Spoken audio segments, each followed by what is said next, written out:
तो आइए जानते हैं कि गया जी धाम के बारे में। वहां पे आखिर पिंडदान का महत्व क्यों है और पितृपक्ष में लोग अपने घर के लोगों को कैसे लेके जाते हैं वहां पे पिंडदान करने के लिए। गया में पिंडदान से जुड़ी एक कहानी के मुताबिक वनवास के दौरान जब भगवान राम और लक्ष्मण जी श्राद्ध की सामग्री जुटाने में देरी कर रहे थे, तब देवी सीता ने अपने पिता दशरथ का श्राद्ध किया था। उन्होंने फल्गु नदी की रेत से पिंड बनाए और पिंड दान कर दिया था। गया में पिंडदान करने की कुछ और मान्यताएं और कहानियां हैं। गया में पिंडदान करने का महत्व है क्योंकि यहाँ भगवान विष्णु गंगाधर के रूप में विराजमान हैं।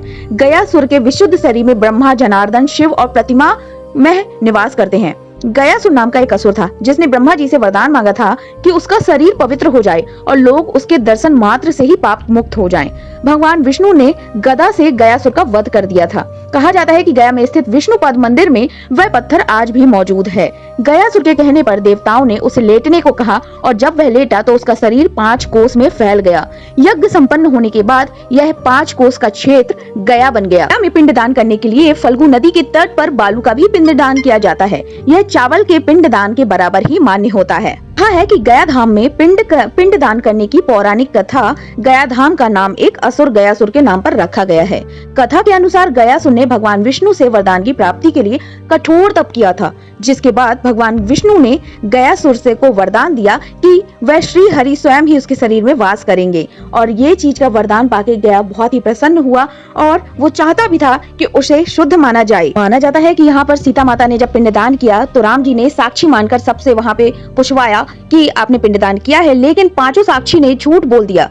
इस पर सीता माता क्रोधित हुई और उन्हें आजीवन श्राप दे दिया। फल्गु नदी को श्राप दिया कि वह सिर्फ नाम की नदी रहेंगी, उसमें पानी नहीं रहेगा। फल्गु नदी के जल में भगवान विष्णु का वास होता है। मान्यता है कि फल्गु नदी के जल और बालू से बने पिंड का दान करने से पितृ प्रसन्न होते हैं, उन्हें मोक्ष की प्राप्ति होती है।